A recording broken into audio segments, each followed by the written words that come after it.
Our next story for the day is Lighthouse, a story of remembrance, written by Robert Munsch, illustrated by Janet Wilson.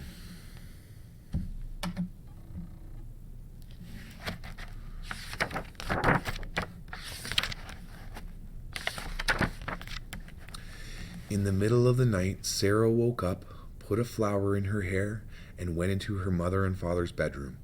She sat on her father's side of the bed for a long time. Finally, he woke up and said, "Sarah, what's going on? It's the middle of the night."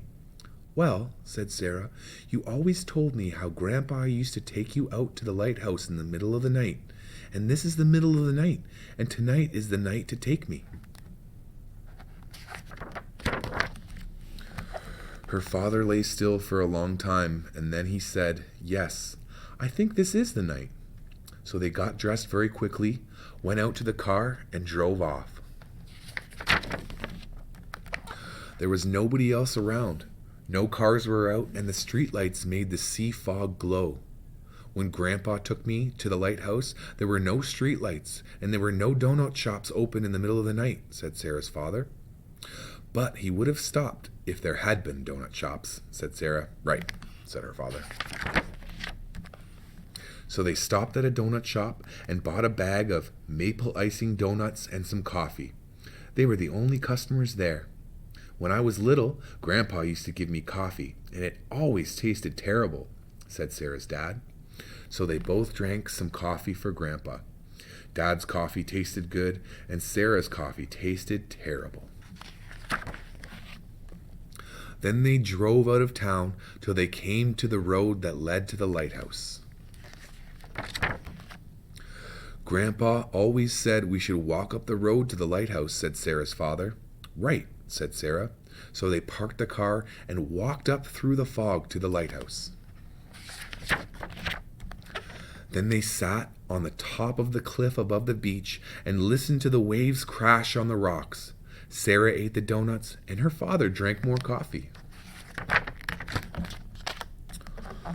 "All the times Grandpa took me with him," said Sarah's father, "we never once went up to the top of the lighthouse. The door was always locked. We tried to open it, but it was always locked. I'm going to try the door," said Sarah. So she walked over and tried the knob, and the door opened. Sarah and her dad stood looking at the doorway. "What now?" said Sarah. "Grandpa would have gone up," said Sarah's father. "So let's go up," said Sarah. They walked up the winding staircase, round and round and round and round, until finally they stood in front of the light. "I can see forever," said Sarah. "Can Grandpa see me?" "I don't know," said her father. "Can Grandpa hear me?" said Sarah, and she yelled really loud, "Grandpa!" They waited a long time.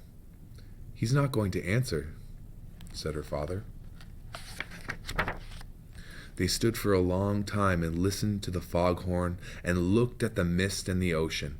Then Sarah took the flower from her hair, the flower she had saved from her grandfather's funeral, and threw it way out over the ocean.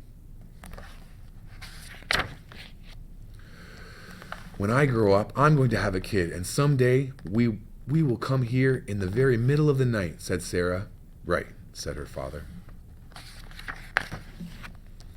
And then, covered with dew from the fog and smelling like seaweed, they went home to bed.